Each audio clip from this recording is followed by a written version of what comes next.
Bapak, kami hari ini bersyukur pada cuaca yang begitu baik. Kami sungguh melihat tangan Tuhan memelihara dalam kehidupan kami. Dan khususnya hari ini kami akan belajar satu peristiwa yang sangat luar biasa. Satu pembunuhan bangsa yang dirancang dengan kekuatan besar, tetapi engkau membalikannya menjadi satu kemenangan sukacita. Dan inilah satu peringatan perayaan Purim. Kami akan belajar tentang teologi Purim, dan yang puncaknya adalah menuju kepada Kristus, keagungan dan karya yang membalikkan orang-orang berdosa menjadi orang-orang mendiami keagungan dan kemuliaan bersama dengan Allah. Terima kasih Bapa, berkatilah kami hari ini dengan firman-Mu dan jadikan kami penurut-penurut firman Tuhan dan hati yang taat serta hati yang rendah hati di hadapan. Di dalam nama Tuhan Yesus kami serahkan doa kami ini. Amin. Kita buka Ester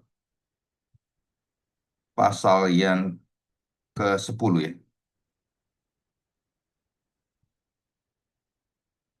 Ester pasal 10.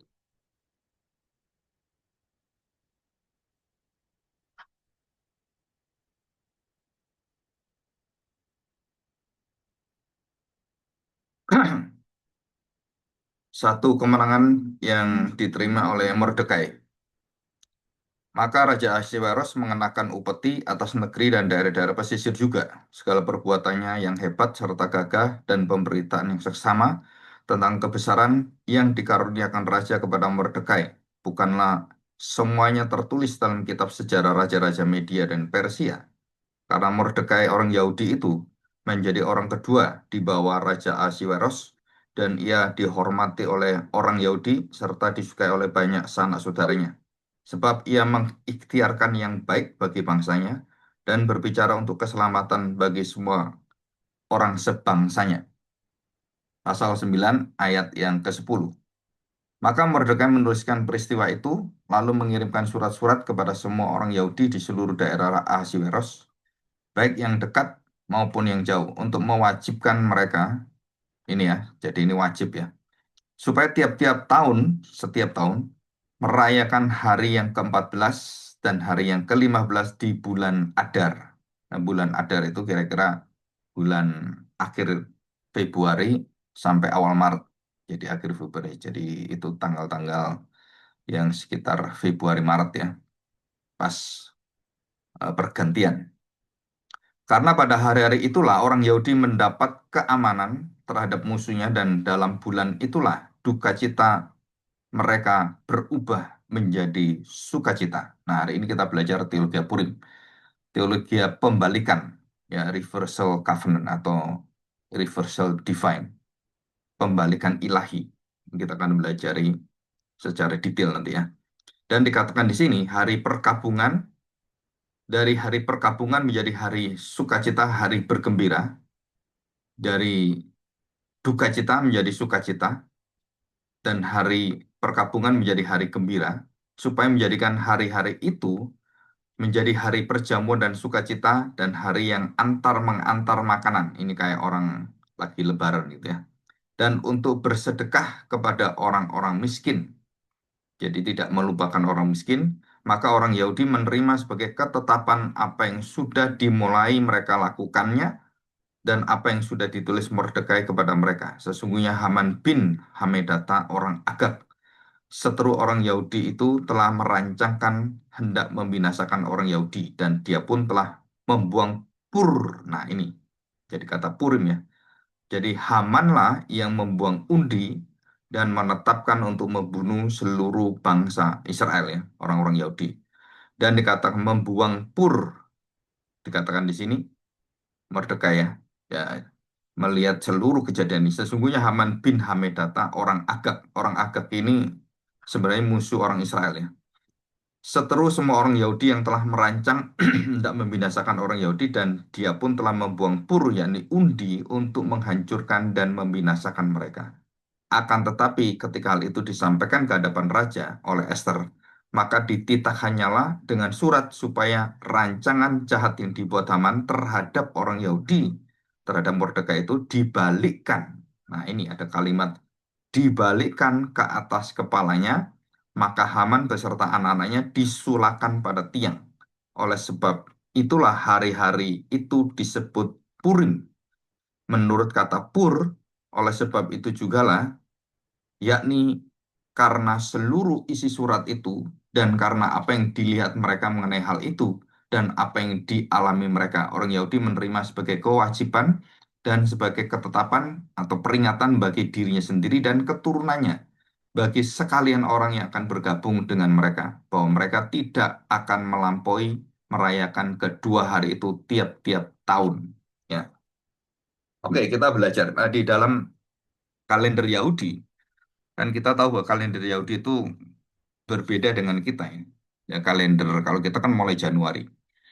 Kalau orang-orang Yahudi itu mulai dari Nisan, ya Nisan, Iyar, Sivan, kemudian Tamus, bulan Aviv, ya Elul itu bulan yang ke-8, sorry, bulan ke-6, dan Tisri serta Hesvan, ya itu Hesvan itu bulan Oktober November itu ya.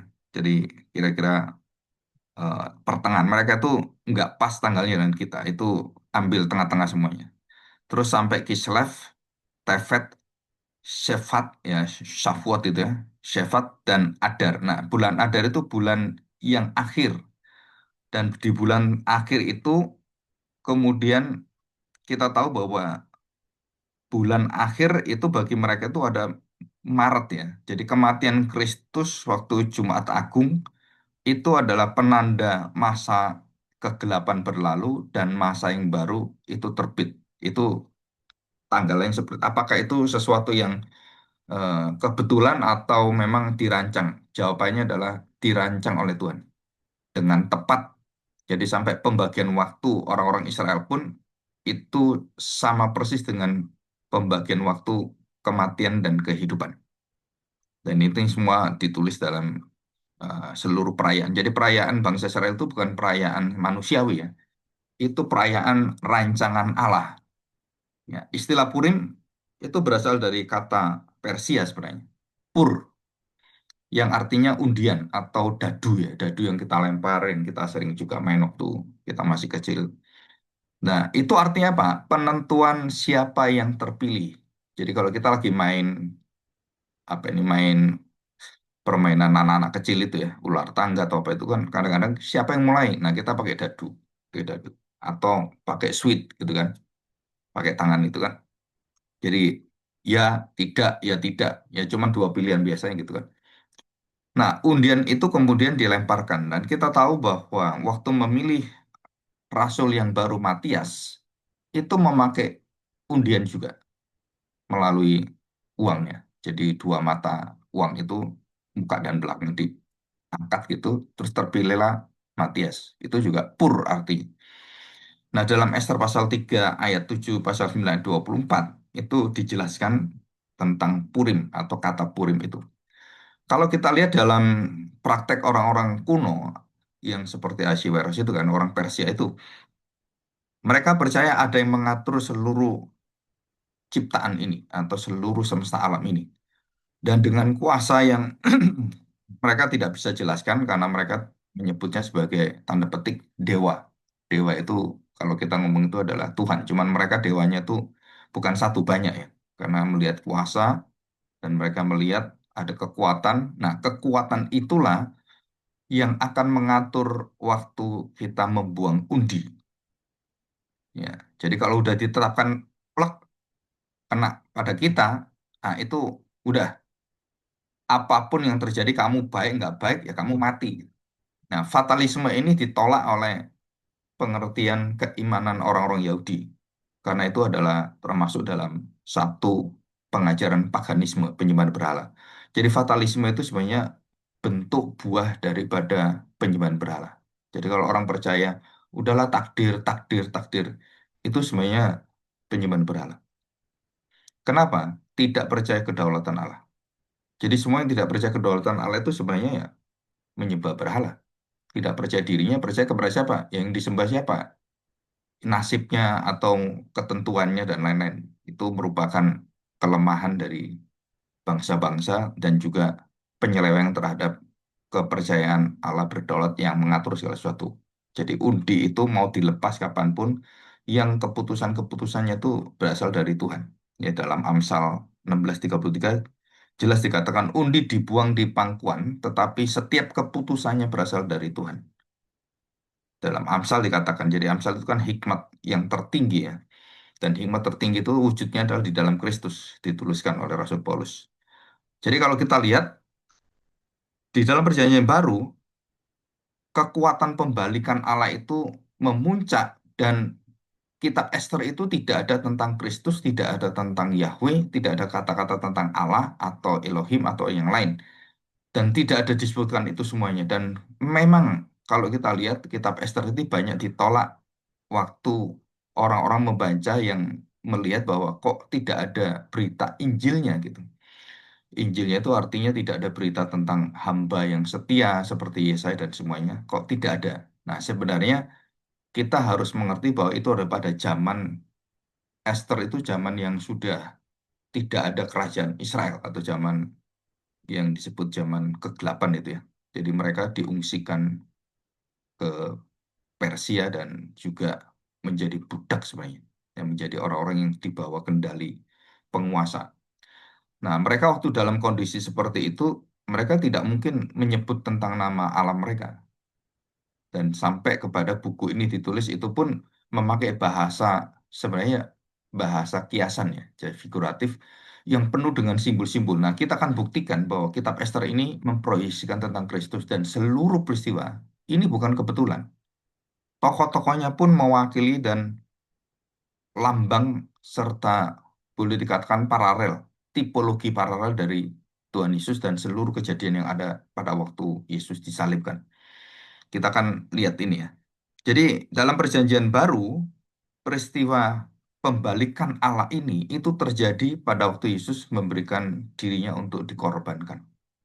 Dan polanya sama, penyaliban yang secara historis tampaknya itu kegagalan. Mordekai itu kan nggak akan bisa menolong dirinya tanpa pertolongan kekuatan dari Esther yang sebagai mediator antara Mordekai dengan raja yang menguasai semuanya.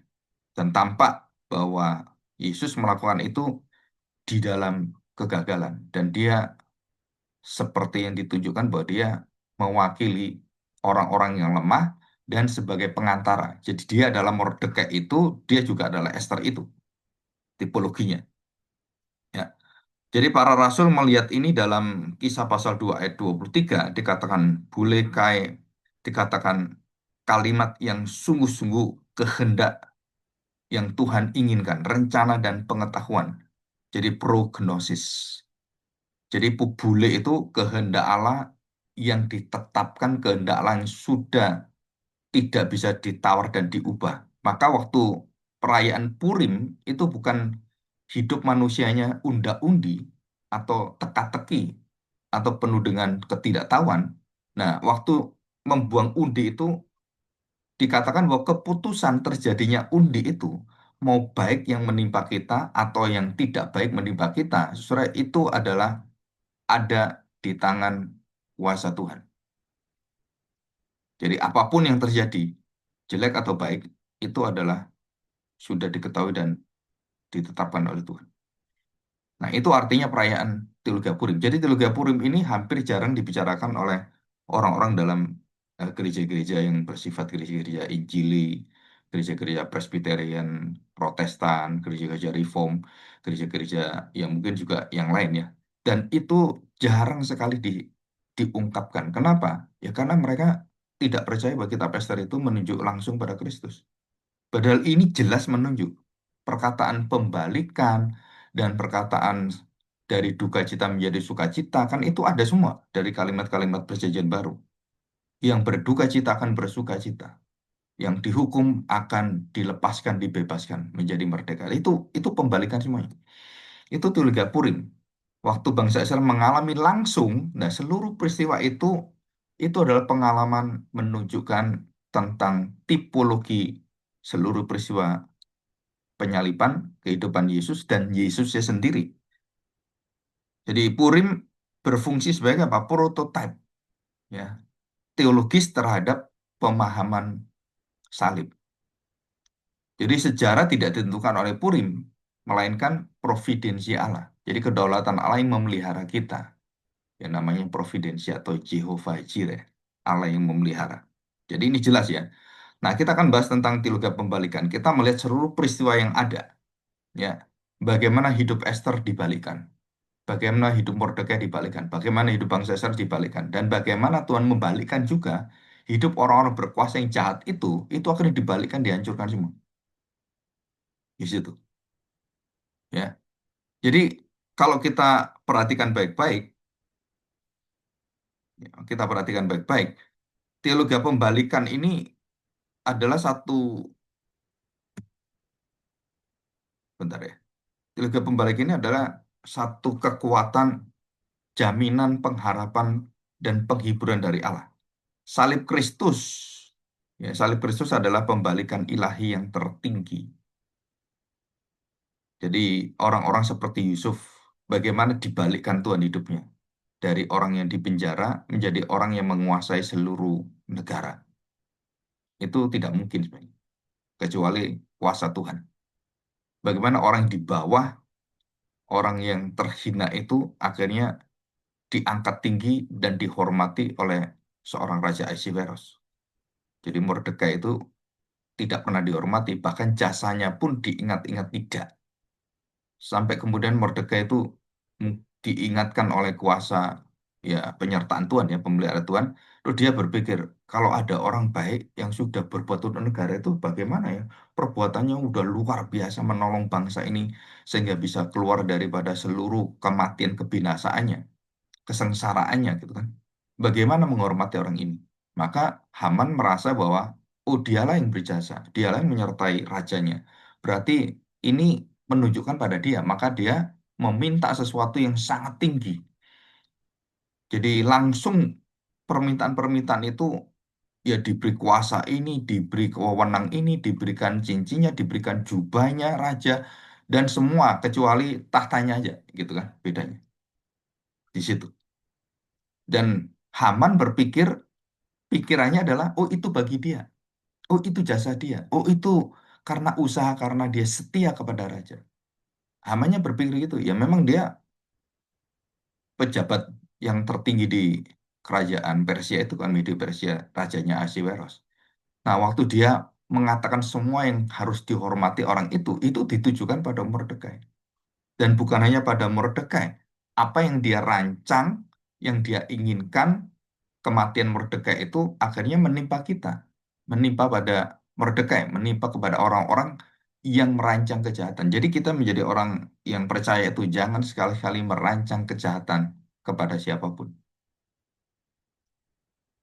Atau istilahnya orang itu, udah, nanti saya nggak akan kasih dia, saya nggak akan berikan dia, biar dia sengsara gitu kan.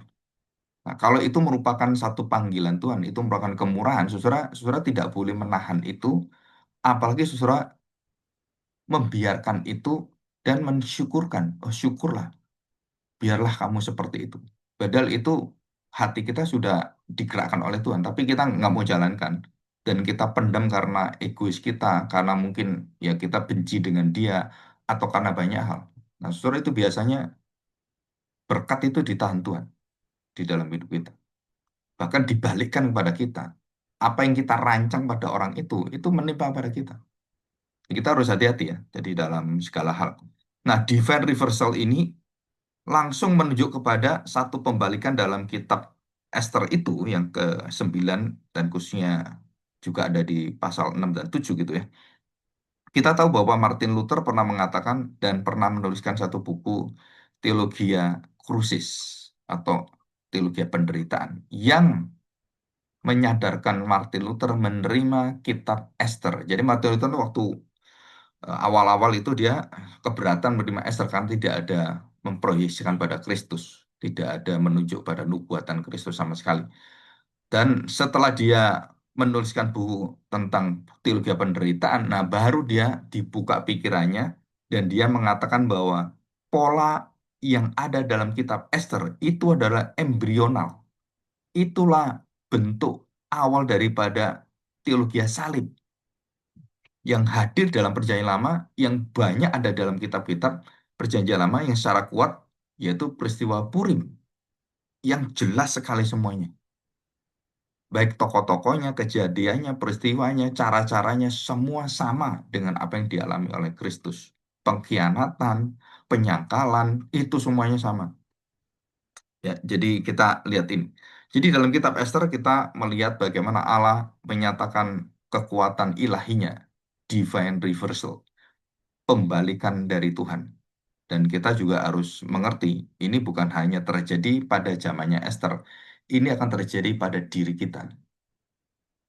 Jadi apapun hukum kerajaan Allah itu, hukum yang sudah Allah berikan itu, yang sudah Allah berikan contoh-contoh peristiwa dan juga bagaimana Allah itu dengan setia menuntun kita, dengan setia membalikan semuanya.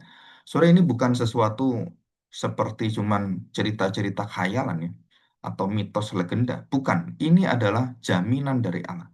Bukan hanya kepada Esther dan Mordekai, kepada orang Kristen gereja dan yang mengalami kesengsaraan di daerah manapun, kecuali orang-orang yang tidak pernah berterima kasih ya. Nah, itu kita sulit menerima itu. Jadi salib Kristus itu adalah bentuk awal dari logika seluruh yang ada di dalam Perjanjian Lama. Jadi embrionya apa? Dalam Perjanjian Lama. Mulai dari Kejadian pasal 3 ayat 15, prototipe proto evangelium itu mulai ada di sana sampai menuju pada Kristus. Dan setiap kejadian itu semuanya menuju kepada Kristus. Nah, kekayaan Kristologi ini atau Kristosentrisme ini dan juga kemuliaan Kristus ini itu jarang sekali digali, jarang sekali diungkapkan. Bahkan ada seorang pengajar yang tidak mau mengajar Esther itu ada Kristus di dalamnya, kitab Esther itu. Dan waktu saya tanya, mengapa kamu kok menolak itu? Ya karena tidak ada kaitannya sama sekali. Kamu sudah baca kitab Esther? Bapak udah baca kitab Esther? Udah, gitu. Baca lagi, Pak. Berapa kali Bapak baca? Ya lebih kalau 5 kali gitu. Baca lagi, Pak. Sampai Bapak ngerti bahwa seluruh peristiwa itu adalah kristologi. Bayangan dari kristologi. Jadi kalau kita melawan itu, kita sedang melawan Tuhan. Kita sedang melawan berita yang Tuhan beritakan sendiri. Yesus sendiri mengatakan seluruh kitab suci itu memberitakan tentang aku.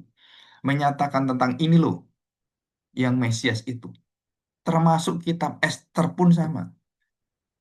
Dan ajaibnya, kitab Ester ini adalah satu-satunya kitab yang tidak ada nama Tuhan, yang paling jelas menyatakan langkah-langkah dan peristiwa-peristiwa bagaimanakah penderitaan itu kemudian diungkapkan dan dikalahkan dengan apa? Kemenangan. Kematian itu akhirnya menjadi satu kehidupan. Di situ. Ya, salib Kristus itu adalah Purim bukan hanya bagi orang Israel, tetapi juga bagi bangsa-bangsa lain. Dan bagi apa? Semesta alam. Jadi ada satu tulisan yang sangat bagus dari kaum Puritan itu mengatakan bahwa salib Kristus itu adalah Purim kosmik. Karena Kristus bukan hanya raja bagi manusia. Kristus adalah Tuhan atas semesta alam, pencipta semesta alam. Jadi Purim itu adalah peristiwa bagaimana dosa manusia merusak semesta alam ini dan kemudian Tuhan memulihkannya dalam Kisah pasal 3. Membalikkannya. Pemulihan itu pembalikan. Yang rusak ini yang akan dihancurkan oleh Tuhan dan dibangun dan diciptakan baru. Yang lama berlalu, yang baru datang. Manusia lama manusia baru. Itu pembalikan, itu teologi Purim. Inti dari kitab Ester adalah sebenarnya barang siapa yang mengenal Tuhan, barang siapa yang bertobat, barang siapa yang menerima Kristus, maka seluruh hidup yang gelap itu menjadi terang, kutukan itu menjadi berkat. Itu teologi Purim. Dan bagaimana yang terjadi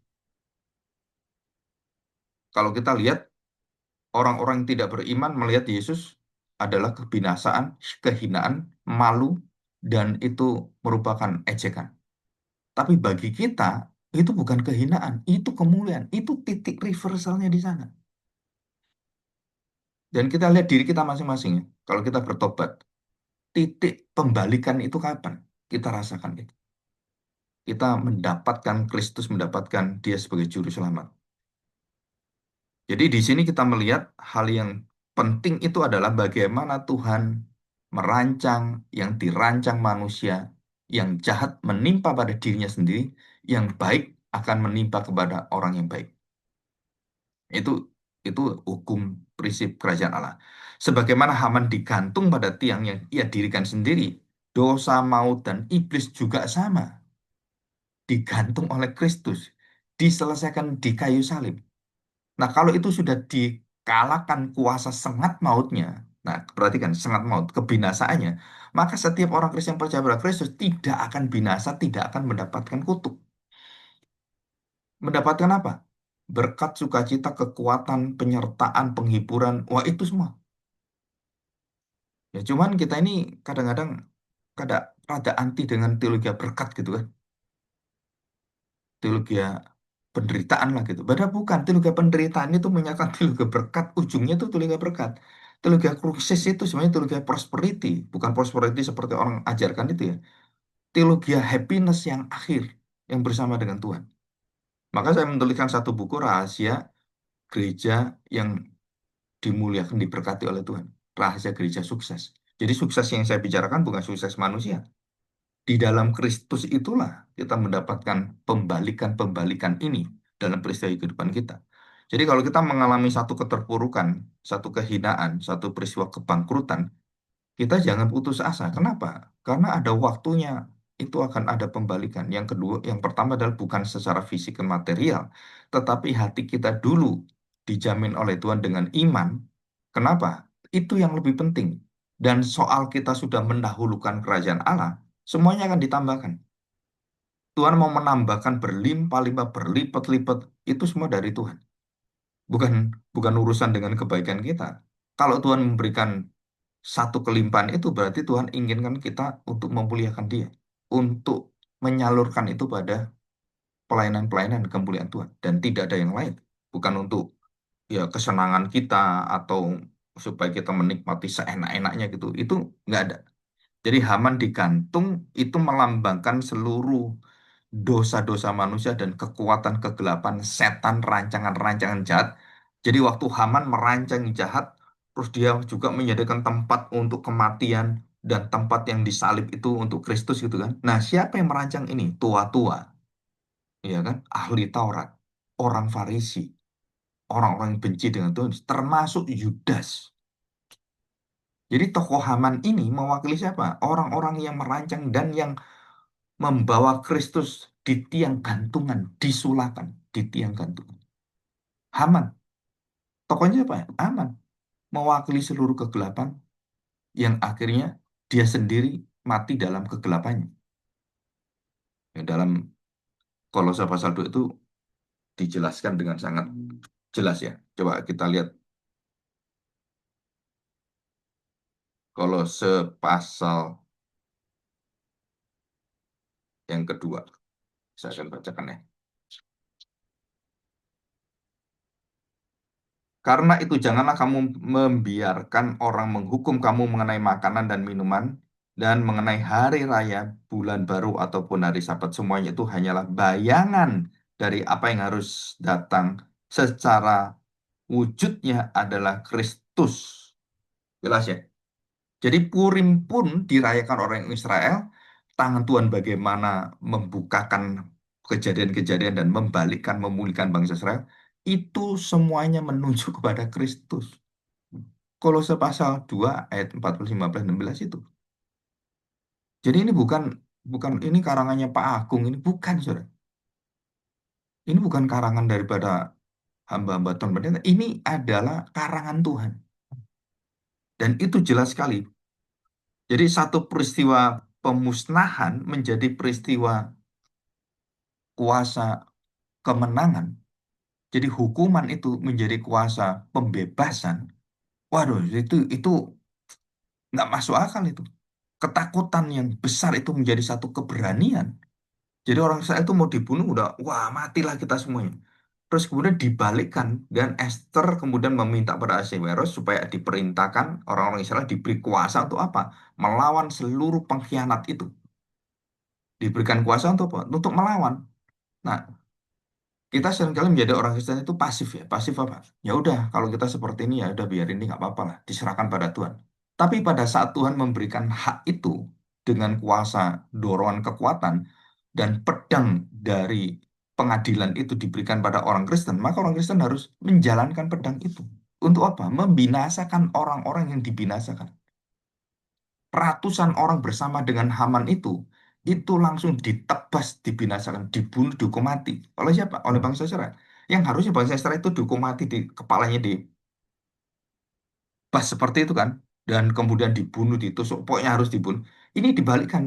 Yang sekarang yang harusnya mati, itu akhirnya mematikan kamu. Yang harusnya kamu bunuh, membunuh kamu. Dan itu dikasih oleh Tuhan, kuasa itu. Dan Ahasverus menuliskan itu dan diketok dengan kuasa kerajaannya, dengan cincinya. Silakan, bunuh semuanya. Kenapa? Itu pengkhianat. Nah, kita harus tahu, apakah Tuhan kejam? Tidak. Karena tidak boleh ada dosa pengkhianatan. Apalagi di dalam keluarga, di dalam gereja. Perhatikan, Sur. Apa itu dosa pengkhianat atau dosa menghujat Allah? Dosa murtad sampai sempurna. Pengkhianatan adalah segala sesuatu yang menginginkan kematian dan menggantikan rajanya. Jadi bangsa bangsa yang dipimpin Haman ini, kelompoknya itu bukan hanya ingin menghancurkan bangsa Israel, menghapus bangsa Israel itu genosid itu ya, di seluruh kerajaan Persia itu, bukan itu tujuannya. Supaya dengan kejadian itu mereka punya rancangan untuk apa? Untuk membunuh rajanya. Jadi Haman itu punya rancangan menggantikan rajanya. Nah, saya nggak tahu apakah Yudas punya rancangan itu. Sehingga dia waktu Yesus mati, dia bisa menjadi kepalanya sebagai pemimpin pemberontakan gitu. Dengan murid-murid yang dia pimpin, dia kawal, terus dia kemudian perjuangkan untuk melawan orang Romawi dengan kuasa yang dari kekuatan itu. Wah, dia mau melawan itu. Apakah Yudas sampai ke sana pengkhianatnya? Nah, kita tidak diberikan tahu. Tapi kalau Haman jelas ada, rancang-rancangan ada semua. Untuk apa? Membinasakan orang yang adil dan benar. Membinasakan orang benar. Mana bisa, Saudara? Kegelapan itu menggelapkan yang terang. Nggak bisa. Akhirnya membalik kepada dirinya sendiri. Jadi ini adalah satu sukacita yang kalau kita lihat tidak masuk akal ya. Jadi Esther adalah figur mediator. Dengan apa? Dengan taruhan nyawa. Esther menunjukkan keimaman Kristus, keimamatannya. Kenapa perempuan mewakili gereja Tuhan?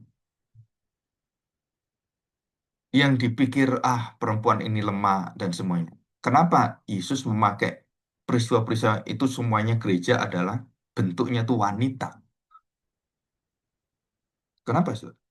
Karena kita tahu konsep dunia itu dengan wanita itu merendahkan semua.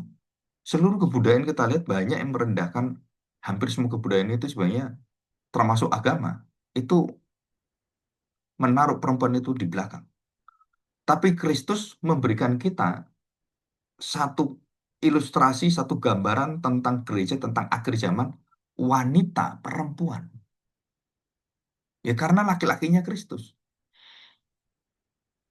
Kuasa kemenangan dalam Kristus. Perempuan itu untuk dicintai, untuk dimuliakan, untuk dimegahkan. Oleh siapa? Oleh sang mempelai ini. Jadi Esther mempertaruhkan nyawanya dan seperti Kristus dan dia sendiri proyeksi sebagai gereja Tuhan juga. Jadi waktu jadi mediator dia berdiri dan dia mempertaruhkan nyawanya dan dia mengatakan bila aku mati biarlah aku mati. Jika terpaksa aku mati dan itulah jalan yang terbaik. Ya Esther 4 ayat 16. Dan kemudian apa yang terjadi? Dia mengulurkan dan kemudian raja mengulurkan juga. Jadi di situ raja itu kan yang akan membinasakan seluruh dosa manusia, yang akan menghancurkan gitu. Dengan permintaan dari Esther, mediator itu, ya Bapak, ampunilah. Maka Bapak memberikan tongkatnya dan menyetujui dan menggenapi apa yang dikatakan oleh anaknya. Dan sama dengan Esther. Jadi tindakan Esther kehadiran raja tanpa undangan bukan sekedar keberanian politik ya, melainkan tindakan mewakili seluruh kedalaman dari kehidupan orang Yahudi yang dia pertaruhkan. Jadi Esther ini dalam kitab Esther juga itu memproyeksikan tentang pola mediasi yang digenapi secara sempurna di dalam Kristus. Esther tidak mati, tapi Kristus mati. Ishak tidak mati waktu mau disembelih oleh papanya, diganti dengan domba yang berteriak mbek-mbek gitu kan. Tapi Kristus mati. Ya. Jadi seluruh kejadian itu tipologi itu menunjuk pada Kristus. Semuanya itu tidak sampai tuntas, tidak sampai genap. Semuanya diselamatkan dan hanya Kristuslah yang mengalami segala sesuatu. Dan dialah yang menggenapi seluruh bayangan ini. Dengan apa? Divine reversal. Tanpa Kristus berdiri kayu salib, tidak ada pembalikan kehidupan dari kematian menuju kemerdekaan yang membebaskan jiwa manusia. Dari duka cita, tidak ada sukacita. Dan itu adalah kuasa salib. Jadi Purim itu langsung menunjuk pada apa? Kuasa salib. Setiap orang mengalami Purim, dia menunjukkan, ya itu loh, yang sudah membalikkan dosa. Dia yang menanggung dosa kita. Dan murka Allah menjadi kemurahan Allah. Itu kekuatan yang luar biasa. Saudara bisa membaca dalam Yohanes pasal 10. Satu ilustrasi yang sangat sangat indah. Jadi bedanya apa seluruh tipologi itu? Mereka tidak menggenapi dengan jiwa mereka, dengan kejadian-kejadian itu. Mereka hanya menjadi lambang, titik. Dan yang mati, yang menderita, yang akhirnya menyerahkan nyawanya, digantung di atas kayu salib adalah Kristus. Saudara, ada satu tulisan-tulisan dalam catatan-catatan orang-orang media, Persio media ini ya. Mediasi secara timur, kebudayaan timur itu meskipun bukan imam secara formal yang bisa menjalankan sifat keimamatan, ia berdiri di celah-celah murka dan belas kasihan. Itu ada hak kepada siapapun yang mau membela dengan kekuatan dan dengan belas kasihan. Dan dia membenarkan kenapa? Karena orang itu dipercaya tidak bersalah. Itu ada catatan gitu. Jadi seorang imam itu punya hak apa? Dia punya hak untuk menghentikan seluruh hukuman kalau dia percaya bahwa orang ini tidak bersalah. Kamu memfitnah dia, kemudian menipu dia, terus menjeburkan dia, tapi dia tidak bersalah. Dan waktu dia tahu itu, maka di dalam tulisan catatan-catatan keimamatan orang-orang yang menyembah berhala itu ada satu tulisan anugerah umumnya, kebenaran umumnya. Apa yang dituliskan? Jika imam itu diberi kuasa sepenuhnya dan dia tahu dia tidak bersalah, maka dia harus membebaskan orang itu, membalikkan itu. Dan orang-orang yang memfitnah, yang kurang ajar, yang merancang semuanya, itu harus dibinasakan. Nah, kita masih ingat bagaimana Salomo menghadapi dua ibu. Kenapa ibu itu dibunuh? Kan dosanya cuman, ya kalau kita ngomong dosa sekarang, udahlah ampuni aja lah, nggak apa-apa. Salomo nggak mau ngampuni. Salomo pakai pedang dan memenggal ibu itu. Kenapa ibu itu dipenggal kepalanya? Karena dia merancang kejahatan, dia mengkhianati dan dia menghina sendiri hidupnya. Itu yang dipertaruhkan nyawa, bukan bayi. Itu nyawa. Dan kenapa itu kemudian dihukum mati? Dan itulah jawaban Alkitab. Kepada orang-orang yang merancang kejahatan, yang menipu, yang semuanya. Dan dia kemudian menghancurkan hidup orang. Nah, dia yang ketimpa semuanya. Nah, di dalam pelayanan itu, saya banyak mengingatkan orang-orang dalam pelayanan. Kalau kamu sudah dalam pelayanan gereja, kemajelisan, kepengurusan, kalau ada yang mengkhianati, saudara, itu harus dihukum mati, saudara. Harus dikeluarkan dari gereja.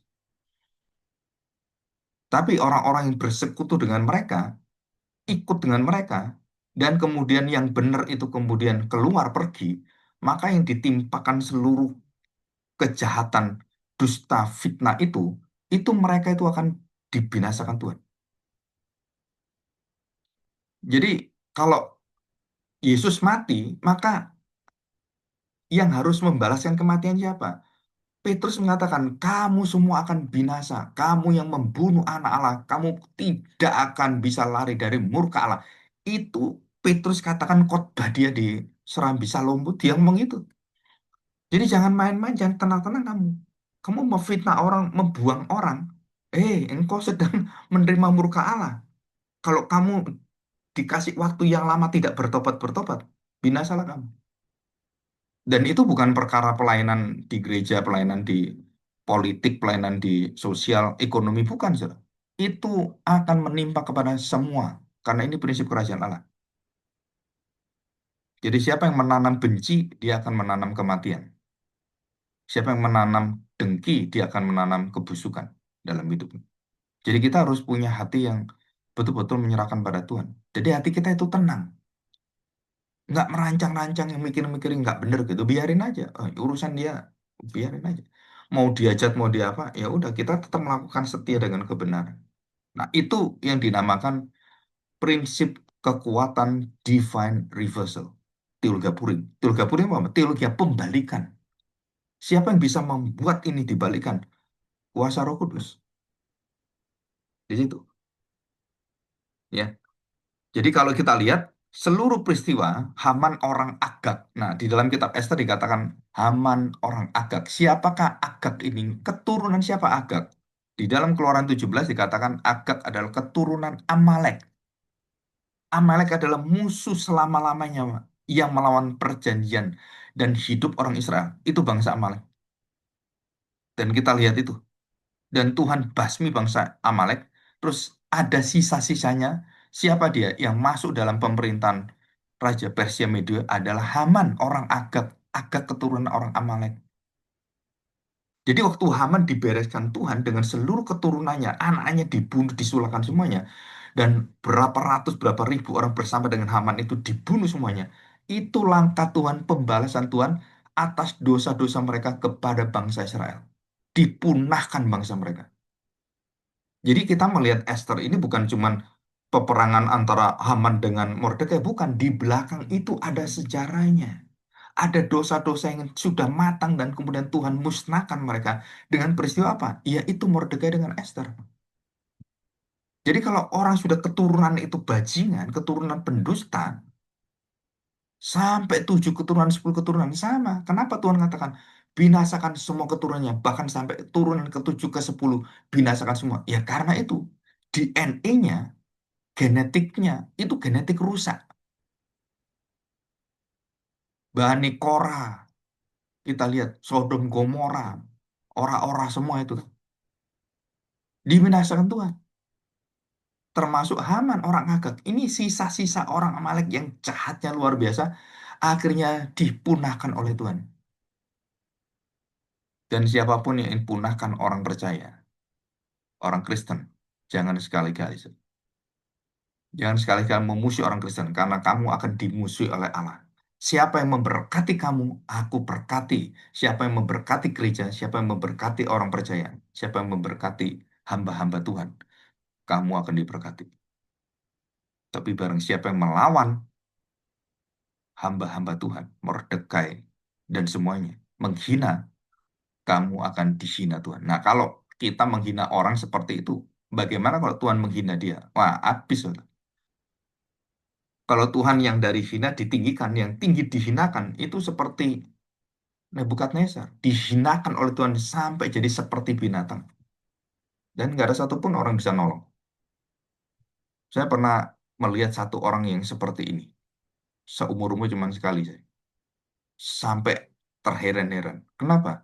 Kok bisa ya orang dulu terkenal sekarang kok bisa jadi orang kiri seperti itu? Kenapa? Ya karena perbuatannya. Karena rancangan-rancangannya. Karena hati yang busuk itu.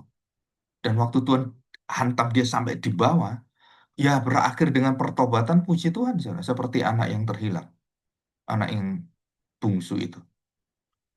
Hatinya yang akhirnya menemukan kebenaran di dalam keterpurukan. Kenapa Tuhan itu kemudian dengan keadilan yang menghajar orang seperti ini ya supaya bertobat. Tapi kalau nggak bertobat seperti Haman, seperti bangsa Amalek, bangsa Edom, bangsa Moab, bangsa Amon semuanya, itu akhirnya ya dibinasakan tuh.